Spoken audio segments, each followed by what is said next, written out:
है, अमन अमान का गहवारा है, कसरत में वहदत की पहचान है, सेकुलरिज्म का परवरदा है। यहाँ सलाम भी है, यहाँ प्रणाम भी है, यहाँ जय श्री राम भी है। ये लोग वोट के स्वार्थ में जय श्री राम चिल्लाते हैं, लेकिन शायद रामचरित्र मानस नहीं पढ़ते होंगे। मैं पढ़ता हूं। राम कोई नारा नहीं है, राम विश्वास है। ये भौतिकता की नहीं, मन की प्यास है। राम नहीं मिलेंगे मंदिर के फेरों में, राम मिले हैं सबरी के जूठे बेरों में। राम मिले हैं सबरी के जूठे बेरों में, राम मिले हैं सीता की पावनता को, राम मिले हैं अंगद वाले पाँव में। राम मिलेंगे मर्यादा से जीने में, राम मिलेंगे हनुमान जी के सीने में। राम आत्मनमन में, राम आत्मसमर्पण में, राम आज्ञा पालन में, राम आस्था में, विश्वास में, श्रद्धा में, श्रद्धालु में, विश्वास पात्र में। राम विनम्र स्वभाव में, राम मानव कल्याण में है, राम मानव सेवा में, खल्के खुदा को गुले गुलजार करने में है। राम प्रकृति के बगिया को गुलजार करने में है। यही हमारे पैगंबर मोहम्मद साहब का बुनियादी पैगाम है, यही कुरान का बुनियादी पैगाम है, सर्वधर्म संभाव। यही कांग्रेस की आइडियोलॉजी है, यही गांधी जी की आइडियोलॉजी है, यही हमारे राहुल गांधी का जीवन मार्ग है, हमारी बहन प्रियंका गांधी का जीवन मार्ग है। क्या खूब कहा है, क्या खूब कही है प्रियंका गांधी ने, राम सत्ता में नहीं सत्य में है। इसलिए अब मर्यादा पुरुषोत्तम श्री राम जी अपना घर का रास्ता, अपना घर का रुख राहुल गांधी की तरफ कर लिए हैं। अब यहां पे इंडिया की सरकार बनने जा रही है, राहुल गांधी प्रधानमंत्री बनने जा रहे हैं। कि नेक काम करना चाहिए जी, नेता को तो करना ही चाहिए। मैं करता हूं, किसी से पूछ लीजिए, मेरे वर्कर से पूछ लीजिए, मेरे किसी एक मतदाता से पूछ लीजिएगा, वो 100 डेड बॉडी गिनवा देंगे। लेकिन मैंने इसका आज तक प्रचार नहीं किया जनाब। लेकिन चुनाव के समय में जो सभा में कांग्रेस का सिपाही पिछले 20 साल से ये काम कर रहा हूं। पिछले 20 साल से आप इतना दिन से काम कर रहे हैं, अभी तक आपने कितना बॉडी मंगाया विदेशों से, अलग अलग राज्यों से? सीमांचल की जो बदहाली स्थिति है, लोग पलायन करके दूसरी जगह जाते हैं, वहां पे डेट कर जाते हैं, उन सभी बॉडी आप बता रहे हैं कि पिछले 18 साल से आप ये काम में जुड़ चुके हैं। कितने साल से? सर मैं पिछले 20 साल से काम कर रहा हूं। मुझे एक एक जगह का पता है, दिल्ली हो, पंजाब हो, हरियाणा हो, लुधियाना हो, गाजियाबाद हो, फरीदाबाद हो, सोनीपत हो, पानीपत हो, चेन्नई हो, मुंबई हो, बेंगलोर हो, पुणे हो, महाराष्ट्र हो, लेह हो, लद्दाख हो, जम्मू हो, श्रीनगर हो।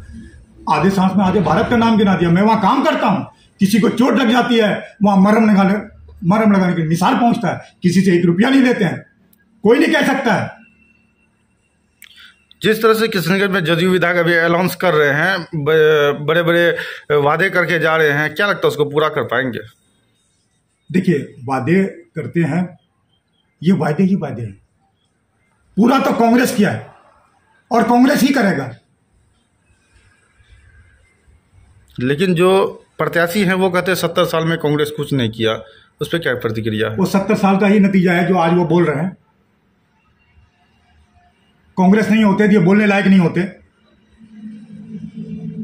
अच्छा, देश में जैसे कि आप कांग्रेस के नेता हैं, बड़े लीडर हैं, आपने दिल्ली तक का सफ़र किया है, आप हमेशा देश भर की क्षेत्र भ्रमण करके आप देखते हैं कि अभी जो देश में गरीबियों को जो लूटा जा रहा है, जो महंगाई का दौर है, अगर आपकी कांग्रेस के मतलब इंडिया गठबंधन का अगर सरकार बनती है, क्या ये महंगाई कम होगी? जब भारत को आजादी मिली थी, ये भारत लूटा फुटा था, वहां से आधुनिक भारत बनाया। ये 70 साल ये गिना रहे हैं, ये 10 साल में ये लोग क्या किए?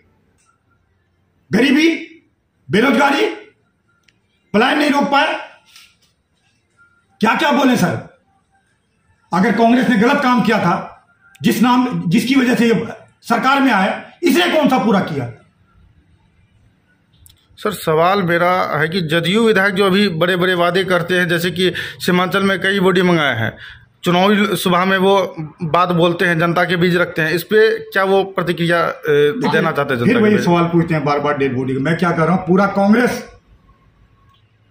के लाखों नेता नेकी दाहिने हाथ से करते हैं, बाएं हाथ को नहीं पता लगने देता है। ये काम तो करना चाहिए। लेकिन मास्टर मुझे साबित क्या करना चाहते हैं चुनाव के मुद्दे में बॉडी के बात खोल के? और सर साबित क्या करना चाहते हैं ये उनसे पूछिए। मैं भाषण नहीं करता हूं सर, सिर्फ काम करता हूं। मैं काम में यकीन रखता हूं। आपके बोलने से, जनता के बोलने से, जनता की पैरवी, जनता की परेशानी मेरे पास आता है। इससे पहले उसके मुंह से निकले मैं यही दुआ करता हूं, या खुदा, हे भगवान, मैं इनकी परेशानी को डिलीवर कर दूं। या कटिहार किशनगंज जितने भी एमपी हैं उससे ज्यादा लोगों के संपर्क में रहे, ये बात तो मत कहिए सर। और मान लिया जनता को कोई शिकायत भी है तो इस टर्म में उसको और दूर कर देंगे। अब रही बात हमारे एमपी का, सर ये एमपी हमारे हाईली एजुकेटेड है, जीनियस है, इसके अंदर इंटेलेक्चुअल क्यूरियोसिटी है। सर ऐसा पढ़ा लिखा कहाँ है यहाँ पे? यहाँ तो अपने स्वार्थ के लिए लोगों को अपने गुफ्तार और रफ्तार से गुमराह करते हैं। ये हमारे एमपी डॉक्टर जावेद साहब ये लोगों को गुमराह नहीं करते हैं, ये बहुत ईमानदार है सर। ये किसी को गलत कामों में नहीं फंसाते हैं, केस मुकदमा नहीं करते हैं किसी के ऊपर, और ये कॉन्स्पिरेसी नहीं करते हैं। ये सच्चा, ईमानदार और लोगों के प्रति समर्पित है। और इस बार देखिएगा एमपी साहब पहले से ज्यादा इसके अंदर बदलाव होगा। बदलाव चुनाव हुआ था तो कांग्रेस प्रत्याशी डॉक्टर जावेद अख्तर को 1.5 लाख जो है 2 विधानसभा से वोट मिली थी, लगभग 1.5 लाख, जैसे कि अमोड़ और 22वीं विधानसभा से।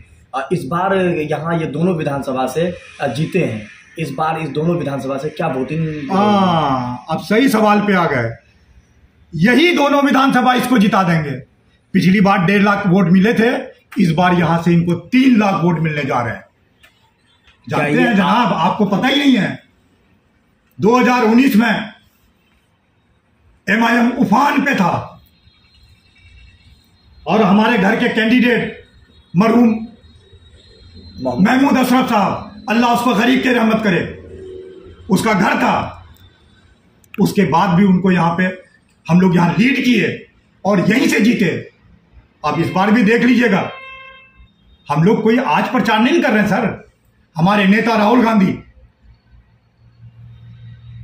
डॉक्टर साहब, कांग्रेस के कार्यकर्ता, मैं, ये दोनों विधानसभा में मुसलसल लोगों के तकलीफ, दुख में काम करते रहे। लेकिन इस बार का रणनीति कुछ अलग है, त्रिकोण चल रहा और तीनों रेस में है। अगले जो साल बीते, जो 2019 में चुनाव हुए थे, लेकिन वहां तभी एमआई और कांग्रेस का बाहुबली चल रहा था, लेकिन जदयू नहीं था। लेकिन इस बार आप गोदी मीडिया की तरह बात कर रहे हैं। नहीं, गोदी मीडिया नहीं, रेस में इस बार तीनों लग रहे हैं। आप रेस में, आप कहां पे हैं? आपके कौन सा पत्रकारिता करते हैं आप? कोई रेस में नहीं है, यहां सिर्फ कांग्रेस कांग्रेस कांग्रेस है। क्या जनता जो नाराज है, जो जनता मिले नहीं है अब एमपी साहब से 2019 के बाद, जनता नाराज है, क्या इस बार चुनाव में वोट देंगे? जनता नाराज नहीं है दोस्त, जनता नाराज नहीं है। कुछ ऑपोजिशन के लोग नाराज हैं, वो लोग हवा फैला रहे हैं।